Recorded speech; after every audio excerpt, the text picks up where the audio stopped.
क्या बनाने आए थे और क्या बना बैठे, कहीं मंदिर बना बैठे तो कहीं मस्जिद बना बैठे।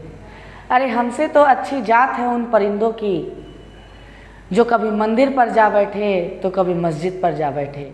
नमस्कार, मैं दीपक कुमार सोनी आप सबका दीपक जीएस एकेडमी में बहुत बहुत स्वागत करता हूं। जैसा कि हम लोग झारखंड के श्रृंखला में पढ़ रहे थे जनजातियों के बारे में, और हम लोगों ने पढ़ लिया संथाल जनजाति के बारे में, और संथाल जनजाति की शासन व्यवस्था के भी बारे में पढ़ा दोस्तों, जिसे मांझी परगना शासन व्यवस्था कहा जाता है। और इसी कड़ी में हम आगे पढ़ेंगे दूसरी जनजाति, जो झारखंड की दूसरी सर्वाधिक बड़ी जनजाति है और पूरे देश की चौथी सबसे बड़ी जनजाति है, जिसका नाम है दोस्तों उरांव जनजाति। और हम लोग पढ़ेंगे उरांव जनजाति के बारे में। आइए जानते हैं उरांव जनजाति के बारे में और उरांव जनजाति के प्रमुख विशेषताओं के बारे में। अगर मैं पहले इन लोगों का परिदृश्य, इनका परिदृश्य और इनका सबसे ज़्यादा डिटेल्स अगर आपको बताऊं, तो आप जानिए कि उरांव जनजाति का जो संकेंद्रण है दोस्तों, संकेंद्रण का अर्थ जो होता है ना, कि ये रहते कहाँ हैं, सर्वाधिक इनकी जनसंख्या कहाँ निवास करती है। तो इनकी सर्वाधिक जनसंख्या झारखंड के आप समझ लीजिए कि उत्तरी छोटा नागपुर क्षेत्र और पलामू प्रमंडल क्षेत्र में इनकी संख्या लगभग 90% से अधिक निवास करती है। अगर हम बात करें संकेंद्रण का तो हम लोगों ने बात कर लिया। अगर हम बात करें कि इनका मूल निवास कहाँ माना जाता है, तो इनका मूल निवास दक्कन में माना जाता है। दोस्तों दक्कन का अर्थ है महाराष्ट्र के क्षेत्र में इनका मूल निवास माना जाता था, और कहा जाता है कि ये दक्कन के रास्ते ही होते हुए, दक्कन से होते हुए ही झारखंड में प्रवेश किया इन्होंने, और उत्तरी छोटा नागपुर और पलामू प्रमंडल में अपना निवास स्थान बनाया, अपना डेरा बनाया। अगर हम बात करें कि ये झारखंड की दूसरी सबसे बड़ी जनजाति है और लगभग झारखंड की कुल जनजातीय परिषद का, कुल जनजातीय जनसंख्या का लगभग 18.14% ये है। अगर बात करें इनकी प्रजाति की, तो इनकी प्रजाति द्रविड़ है और इनकी भाषा भी द्रविड़ समूह से आती है। अर्थात आपको समझना है यहाँ पर कि इनकी प्रजाति भी क्या है, द्रविड़ समूह की है, और इनकी भाषा भी क्या है, द्रविड़ समूह की है। और द्रविड़ समूह की भाषा कुड़ुक से ये संबंध रखते हैं, इनकी भाषा कुड़ुक है। कभी कभी क्वेश्चन पूछा गया है कि कुड़ुक का अर्थ क्या होता है, तो कुड़ुक का अर्थ दोस्तों मनुष्य होता है। आपको याद रखना है कि कुड़ुक का अर्थ क्या होता है, मनुष्य होता है। कुड़ुक भाषा द्रविड़ समूह से संबंधित है। किस समूह से संबंधित है दोस्तों, द्रविड़ समूह से संबंधित है। अगर हम बात करें कि उरांव जनजाति के बारे में सबसे पहले जो वैज्ञानिक हुए जिन्होंने अध्ययन किया इनके बारे में, वो थे सरचंद्र राय। और सरचंद्र राय ने अध्ययन करके बताया कि इनमें 68 गोत्र पाए जाते हैं, जो कि बड़ा विवादास्पद है। आपको ये याद नहीं रखना है, आपको ध्यान में रखना है कि इनमें 68 गोत्र नहीं, जबकि इनमें 14 गोत्र पाए जाते हैं, और इन्हीं के गोत्र को किली कहा जाता है दोस्तों। संथाल जनजाति के गोत्र को भी क्या कहा जाता था, किली कहा जाता था, और उरांव जनजाति के गोत्र को भी किली कहा जाता है ना। आपसे पूछ देगा कि निम्न में से किन किन जनजातियों का गोत्र को किली नहीं कहा जाता, आगे आप पढ़िएगा कि किन किन में नहीं कहा जाता है। अगर इनके सामाजिक परिदृश्य की बात करें तो इनमें समगोत्रीय विवाह वर्जित है, इनमें विधवा विवाह परिचालन में है। यानी समझिए आप कि एक गोत्र में विवाह इनमें नहीं होगा, जैसा कि संथाल जनजाति में था, एक गोत्र में विवाह नहीं होता था। लेकिन हाँ, अलग अलग गोत्र में, जो 14 गोत्रों में ये बटे हुए हैं, अलग अलग गोत्र में इनका विवाह हो सकता है। विधवा विवाह इनमें प्रचलित है। क्या है, विधवा विवाह इनमें संपन्न होता है, इनमें प्रचलित है विधवा विवाह, है ना। ध्यान रखिएगा इसके। जो समाज अगर बात करें तो पितृसत्तात्मक है। यानी इसके कहने का अर्थ है दोस्तों कि समाज जो है पितृसत्तात्मक है, यानी कि पिता की संपत्ति पर पुत्री का हक नहीं बल्कि पुत्र का हक होता है ना। पितृसत्तात्मक का यही अर्थ होता है कि पिता की संपत्ति पर पुत्री का हक नहीं बल्कि पुत्र का हक होता है। पितृसत्तात्मक का यही अर्थ होता है। एक चीज़ देखिए, यहाँ पर आपको ध्यान रखना है, यदि विवाह से यहाँ संबंध आया तो विवाह से आपको ध्यान में रखना है कि इनमें एक गांव में विवाह को अपराध माना गया है, निषेध माना गया है। आप समझिए कि अगर एक ही गांव में कोई लड़का है और कोई लड़की है और उन दोनों के बीच प्रेम संबंध बन गया और वो लोग दोनों क्या चाहते हैं कि हम विवाह करें, तो ये क्या माना गया उरांव में, ये निषेध माना गया, ये अपराध माना गया। हाँ, सामने वाले बगल के गांव से ये विवाह कर सकते हैं, लेकिन एक गांव में विवाह करना इनकी जनजातियों में क्या माना गया है, निषेध माना गया। आपसे क्वेश्चन पूछ सकता है कि किस जनजाति में एक ग्राम में विवाह करना है, यानी लड़का भी उसी ग्राम का हो और लड़की भी उसी ग्राम की हो, तो उसमें निषेध किस में माना गया, तो उरांव जनजाति में दोस्तों, है ना, कि उरांव जनजाति में एक गांव में आप नहीं कर सकते। यानी कि अगर किसी लड़की से आपको मोहब्बत हो गया है, किसी एक गांव की लड़की से मोहब्बत हो गया आपको, तो आप उसमें विवाह नहीं कर सकते, खाली मोहब्बतें करके छोड़ दीजिए। ऐसे भी कृष्ण भगवान कहते थे ना कि सच्चा मोहब्बत वही है जिसका मिलना नसीब में नहीं होता है। तो बस समझ लीजिए यही चीज़ है उरांव जनजाति में भी दोस्तों, कि उरांव जनजाति में एक ग्राम में, है ना, एक ग्राम में क्या होता है, एक ग्राम में विवाह को निषेध माना जाता है। यहाँ की पंचायत के द्वारा, यहाँ के शासन के द्वारा इस चीज़ की अनुमति नहीं दी जाती है ना। आइए जानते हैं कि सहिया चयन समारोह क्या होता है। आप इस चीज़ को देखिएगा और बहुत अच्छा से इसको नोट्स भी आपको करते चल जाना है। और यदि आपको नोट्स चाहिए इस चीज़ का झारखंड का, तो आप हमारे टेलीग्राम लिंक को ज्वाइन करें। आपको डिस्क्रिप्शन में टेलीग्राम का लिंक मिल जाएगा, आप जाकर वहाँ ज्वाइन कर लें। प्रॉपर उसमें नोट्स भी भिजवाए जाते हैं इन सभी चीज़ का, है ना। सहिया चयन समारोह क्या होता है दोस्तों, ध्यान दीजिएगा इसको, कि सहिया चयन समारोह प्रत्येक 3 वर्ष पर आयोजित किया जाता है। और इसमें क्या होते हैं कि मर्द और औरत, यानी कि पुरुष और स्त्री दोनों अपने क्या खोजते हैं, सहिया को खोजते हैं, जिसको सहियारो कहा जाता है। क्या कहा जाता है, सहियारो। और ये आयोजित कब होता है, तो 3 वर्ष के बाद, प्रत्येक तीसरे वर्ष जब धनकटनी हो जाएगा, धनकटनी का अर्थ जब धान को काट दिया जाएगा, तो उसी प्रत्येक 3 वर्ष के बाद सहिया चयन समारोह होता है दोस्तों, है ना। बहुत अच्छी तरह से इसको आपको नोट्स बनाते चले जाना है। अब जानते हैं कि इनमें क्या होता है कि जब कोई स्त्री और स्त्री क्या बनती है, दोस्त बनती है, तो उसको गोई और कर्मडार कहा जाता है। मोस्ट इंपॉर्टेंट पॉइंट पूछा गया है कि जब स्त्री और स्त्री, जैसे सहेली हम लोग कैसे बोलते हैं अपने समाज में कि नहीं वो सहेली है इसका, यानी लड़की लड़की में सहेली होता है और लड़का लड़का में दोस्त होता है। तो लड़की लड़की में अगर सहेली बनेगी तो उरांव जनजाति में उसको गोई या कर्मडार बोला जाता है। क्या बोला जाता है, गोई या कर्मडार, है ना। और अगर लड़का लड़का में दोस्त बनेगा तो उसको लार या संगी बोला जाता है। क्या बोला जाता है, लार या संगी। जैसे फॉर एग्जांपल आप हमारे दोस्त बन गए, हम लोग दोनों उरांव जनजाति का है, तो हम क्या बोलेंगे, आपको लार बोलेंगे, आप भी हमको क्या बोलेंगे, लार बोलेंगे। हम भी आपको संगी बोलेंगे, आप भी हमको संगी बोलेंगे, है ना। इस प्रकार से आपको याद रखना है कि लड़की लड़की जब सहेली बनती है तो इन जनजाति में क्या बोला जाता है, उरांव में उनको गोई या कर्मडार। और लड़का में अगर बनता है दोस्तों तो उसको क्या कहा जाता है, उसको लार या संगी कहा जाता है। आगे हम जानते हैं कि केरिया क्या होता है। बहुत बार क्वेश्चन पूछा गया है यहाँ से, और ये बहुत टफ टॉपिकों में आता है दोस्तों, आपको ध्यान में रखना है और अच्छे से नोट्स करते चले जाना है। कुछ भी हम छोड़ के नहीं जा रहे हैं, 3-4 पुस्तकों से निकाला गया ये नोट्स है, जिसको आपको प्रॉपर आपको बताया जा रहा है और बेहतरीन तरीके से आशा करता हूँ कि आपको समझ में आ रहा होगा। केरिया क्या होता है दोस्तों, ये पुरुष के द्वारा पहने गए परिधान है जो इनके विशेष पूजा में, जैसे सरहुल में, है ना, सरहुल में, कर्मा में जो पुरुष अपने पारंपरिक परिधान पहनते हैं उनको केरिया कहा जाता है। खनरिया किसको कहा जाता है, तो जो मादा वस्त्र होती है, यानी कि जो स्त्री वस्त्र पहनती है उसको खनरिया कहा जाता है। केरिया पुरुषों के द्वारा पहना जाने वाला वस्त्र, खनरिया स्त्रियों के द्वारा पहना जाने वाला वस्त्र दोस्तों, है ना। इनके बारे में बात करें तो इनका प्रमुख नृत्य यदुर है ना।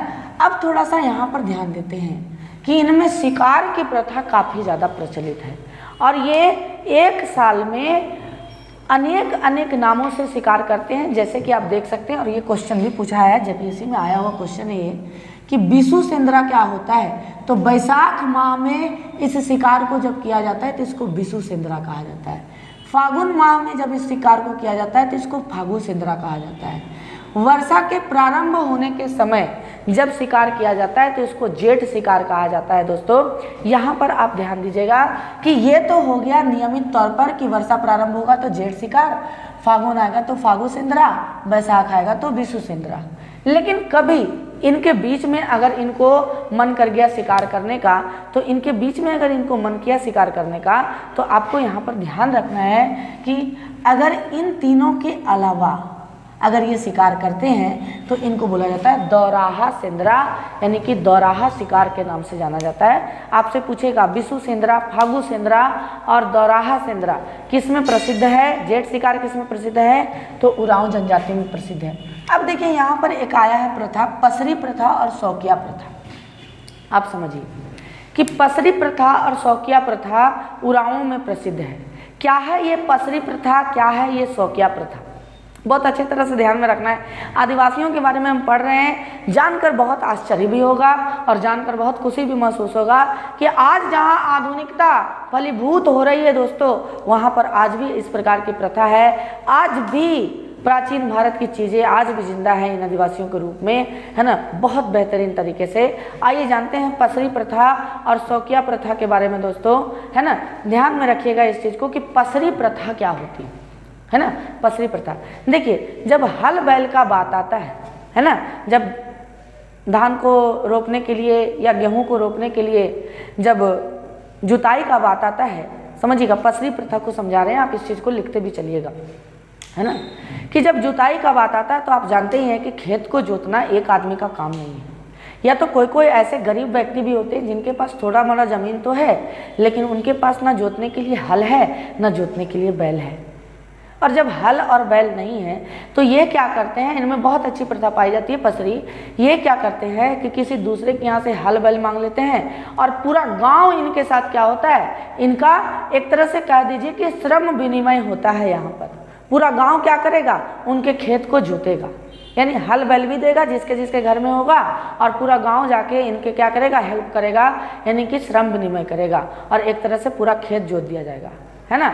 और जब दूसरे के घर यही चीज़ होगा तो जो लोग लिए थे हल बैल और जिनके लिए वो काम किए थे, वो लोग जाएंगे फिर मेहनत करने, वो लोग जाएंगे फिर श्रम करने।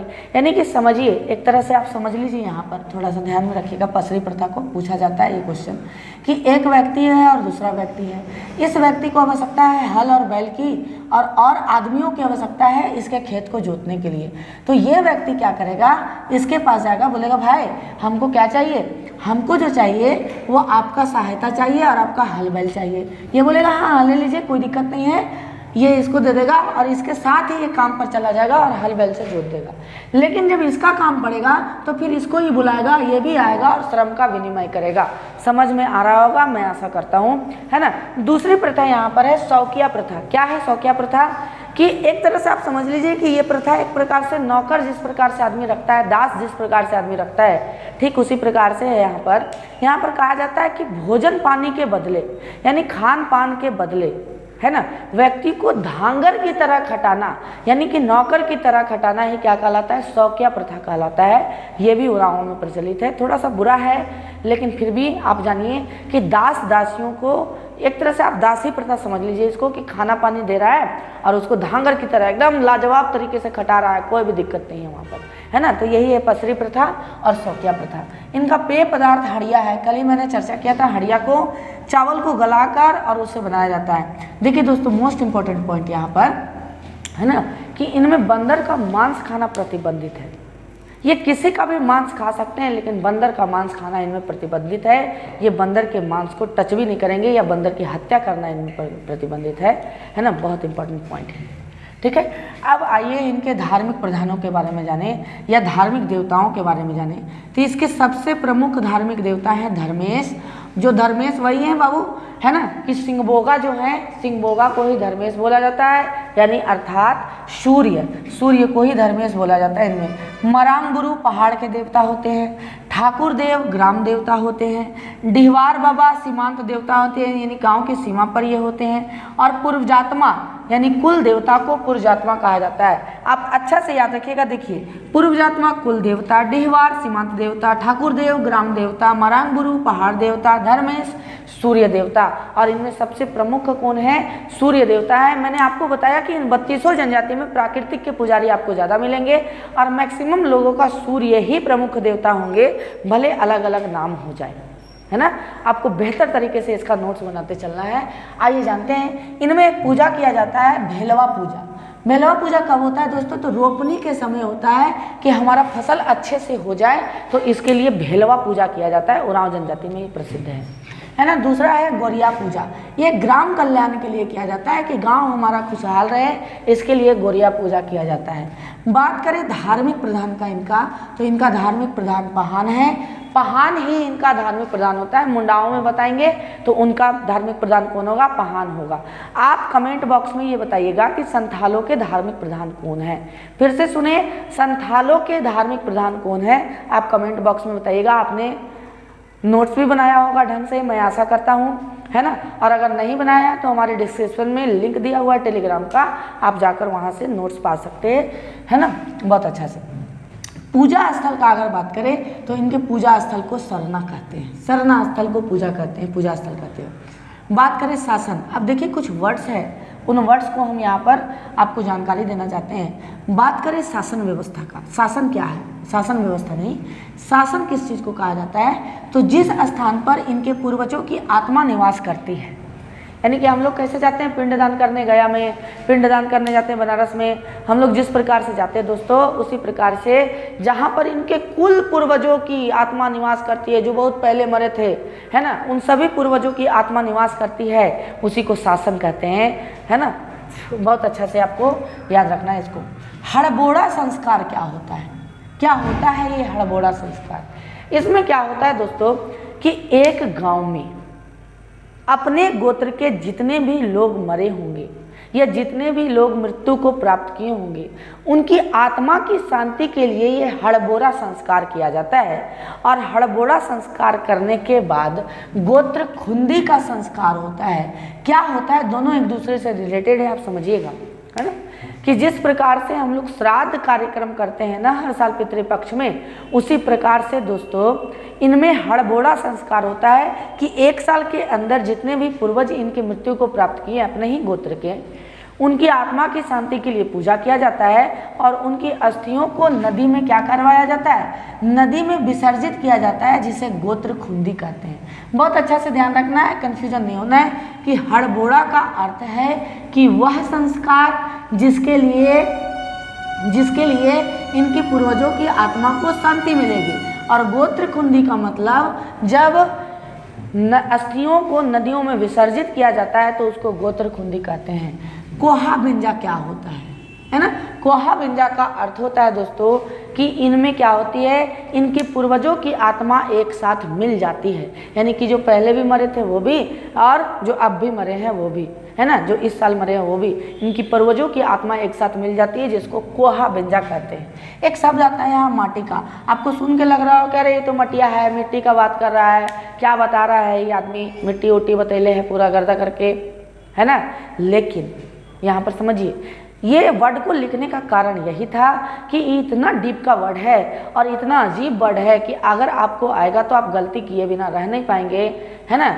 जी ललचाए रहा न जाए वाला हिसाब हो जाएगा आपका, और गलती करके आप आ जाइएगा, है ना। माटी का अर्थ माटी नहीं होता है, माटी का अर्थ उरांव में वह व्यक्ति होता है जो जादू टोना को जानता है। यानी कि एक तरह से आप बोल सकते हैं कि तांत्रिक, जो व्यक्ति जादू टोना को जानता है उसी को माटी कहा जाता है। अब देखिए इसके युवा गृह को धूमकुड़िया कहा जाता है। Most important question 7th JPSC 6th JPSC में, है ना, इसको बहुत अच्छी तरह से पूछा गया है कि उरांव का युवा गृह को क्या कहते हैं, तो धूमकुड़िया कहते हैं। और यहाँ पर उरांव के युवा गृह को समझना भी आपको चाहिए, क्योंकि यहाँ से क्वेश्चन कम से कम 5 से 10 क्वेश्चन पूछे जाते हैं। आप समझिए बहुत बेहतर तरीके से, और नोट्स भी बनाते चलिएगा कि उरांव के युवा गृह को धूमकुड़िया कहा जाता है। देखिए धूमकुड़िया क्या होता है, एक तरह से युवा गृह होता है। इसमें 10 से 11 वर्ष के बालक बालिकाओं को क्या किया जाता है, प्रवेश दिया जाता है इसमें, और उसका प्रवेश खत्म कब होगा, 3 साल के बाद, है ना। इसमें 10 से 11 वर्ष के युवाओं को क्या किया जाता है, प्रवेश दिया जाता है। ठीक, लड़कियों के लिए अलग युवा गृह होता है और लड़कों के लिए अलग युवा गृह होता है। अगर बात करें लड़कों के युवा गृह को क्या कहते हैं, तो जोंख एरपा कहते हैं। इसको क्या कहते हैं दोस्तों, जोंख एरपा, है ना। और लड़कियों के युवा गृह को क्या कहते हैं, पेल एरपा। लड़कों के युवा गृह को जोंख एरपा और लड़कियों के युवा गृह को पेल एरपा कहा जाता है। जोंक एरपा के जो संरक्षक होते हैं, जो इसका रख रखाव करते हैं, उनको हम लोग धांगर कहते हैं। क्या कहते हैं? धांगर कहते हैं। याद रखिएगा, मोस्ट इंपॉर्टेंट पॉइंट। जोंक एरपा के संरक्षक को धांगर कहा जाता है। और पेल एरपा की जो संरक्षिका होती है, एक तरह से आप वार्डन समझ सकते हैं, इनको बड़की धंगराइन कहा जाता है। क्या कहा जाता है? बड़की धंगराइन। बहुत अच्छी तरह से आपको याद रखना है कि जोंक एरपा के संरक्षक को धांगर और पेल एरपा के संरक्षक को दोस्तों बड़की धंगराइन कहा जाता है। बहुत इंपॉर्टेंट पॉइंट है ना, कि धुमकुड़िया क्या है? उरांव का युवा गृह है। इसमें 10 से 11 वर्ष की अवस्था में प्रवेश दिया जाता है और प्रत्येक 3 साल पर इसका प्रवेश लिया जाता है। कितने साल पर? प्रत्येक 3 साल पर इनका प्रवेश लिया जाता है। और देखिए, प्रत्येक 3 साल पर एक आयोजन होता है जिसको मुखिया हांडी भी कहते हैं। क्या कहते हैं? मुखिया हांडी। और इस मुखिया हांडी में क्या होता है कि जो धांगर, बड़की धंगराइन और भी इनके जो सहायक होते हैं, इनको सेवानिवृत्त किया जाता है। यानी कि कोई भी धांगर जो है वो 3 साल ही अपनी सेवा दे सकता है, कोई भी बड़की धंगराइन जो है वो 3 साल ही अपनी सेवा दे सकती है। और इसमें हड़िया पीने की प्रथा होती है और हड़िया पिला पिला के खुशी खुशी उनको विदा कर दिया जाता है। और यही था दोस्तों उरांव जनजाति के जितने भी महत्वपूर्ण पॉइंट थे। अगर आप इस वीडियो को शुरू से अंत तक देखिएगा तो आपको बहुत बेहतरीन एक कंसेप्ट मिलेगा, है ना। और अगर अच्छा लगे दोस्तों तो लाइक किया कीजिए, कमेंट किया कीजिए, शेयर किया कीजिए दोस्तों के साथ और सब्सक्राइब करें दोस्तों, ताकि 1000 सब्सक्राइबर होने पर हम क्या कर सकें, आपको लाइव आकर पढ़ा सके और एक ऑफलाइन कक्षाओं के जैसा आपको फील दे सके, है ना। धन्यवाद। दुआओं में याद रखिएगा। धन्यवाद।